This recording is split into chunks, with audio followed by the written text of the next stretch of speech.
Do you ever feel like someone's comment or behavior ruins your entire day? One passive-aggressive remark, one sarcastic tone, one look that feels off, and suddenly you're spiraling. You can't focus. You replay the moment. You get tense, irritated, stuck in your head. Then it spills out.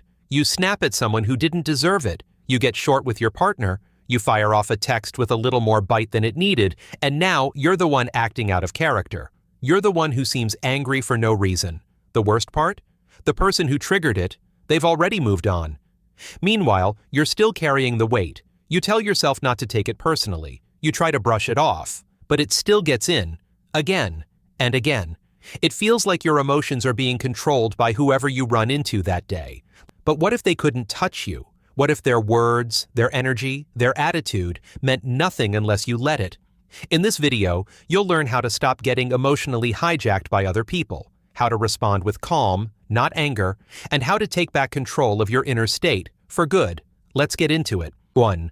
Feel and be. You are not your emotions. You're the one experiencing them. That distinction changes everything. When anger hits, most people become it. That's when it controls you. Your tone, your actions, your decisions. But what if, instead, you created space? Anger is just a sensation, a spike of heat in your chest, a tightening in your jaw, a rush of tension in your body. It's not dangerous. It's just data. Your job isn't to suppress it. Your job is to see it clearly. Use the name it to tame it technique. Call it out like a scientist. I feel pressure in my chest. That's frustration. My stomach's tight. That's anxiety kicking in. The moment you name the feeling, you're no longer trapped in it. You've stepped outside the storm. It's your brain's way of saying, hey, something feels off. That's it. A signal, not a command. Emotions helped your ancestors survive. So pause, feel it, name it, then move forward like the one in charge. 2. Understand. Your reaction is always your choice. Between stimulus and response, there is a space, and in that space lies your freedom. Viktor Frankl. Someone says something rude, you feel the spark, but here's the truth. Anger is a fire, and you're the fuel. Without your reaction, it dies out. People can say or do anything, but they can't make you mad. That part is on you. Instead of thinking, they made me angry, say, I noticed irritation arise. I chose not to feed it. This isn't weakness. It's control. You're not avoiding the emotion. You're managing it before it manages you. Reframe it. I refuse to be manipulated by my emotions, because every time you say, they made me feel, you're handing them the remote to your mood. Your emotions are yours to own, not theirs to control. Take full responsibility. Ask yourself, am I handing them my peace right now? If the answer's yes, pause, breathe, reflect, write it down if you need to. You don't need to fight the emotion, you just need to stop fueling it. Awareness is freedom. Use it. 3. Breathe before you break. When tension hits, your brain wants to react fast, but fast doesn't mean smart. The moment you feel anger, your focus splits. Part of you is thinking about what's happening. The other part is flooded with fear, judgment, or self-doubt. Now your mind is clouded. Your working memory, what you need to think clearly, is offline. And if you respond in that state, your brain learns, I can't be trusted under pressure. Control the breath. Control the mind. Here's what most people miss. Your breathing drives your emotions. Shallow, fast breaths keep you on edge. Slow, deep breaths tell your body, we're safe, we're good.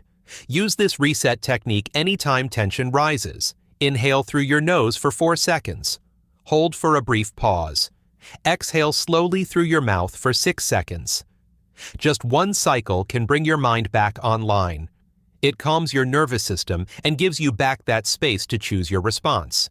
Don't let your breath follow your emotions. Let your emotions follow your breath. Pause, breathe, then respond like someone in control. 4. Drop the script. Let people be who they are. Expectations are the root of all suffering.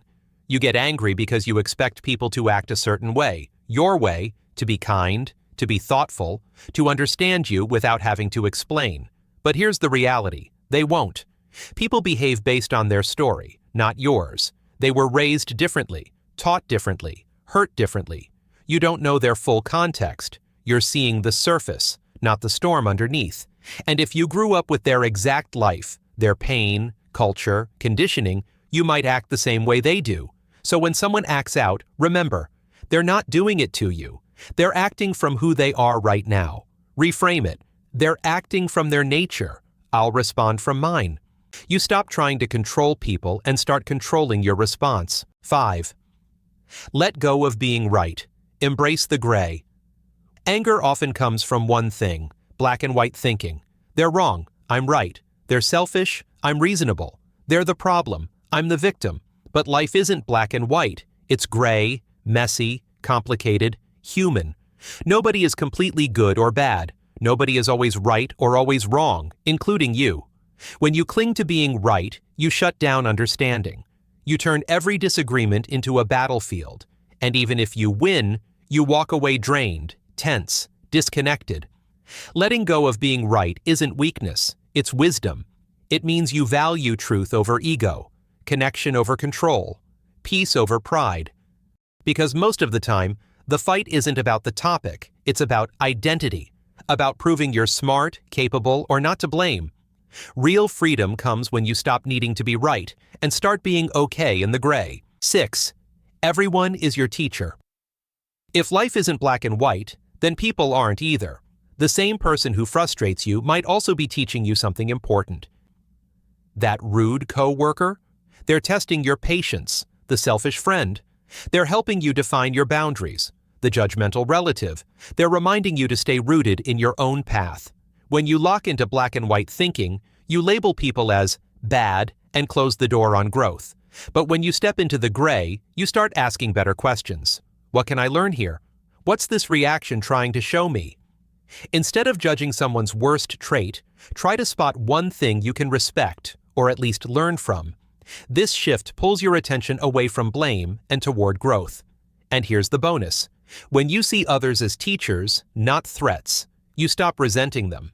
You stop carrying that anger. 7.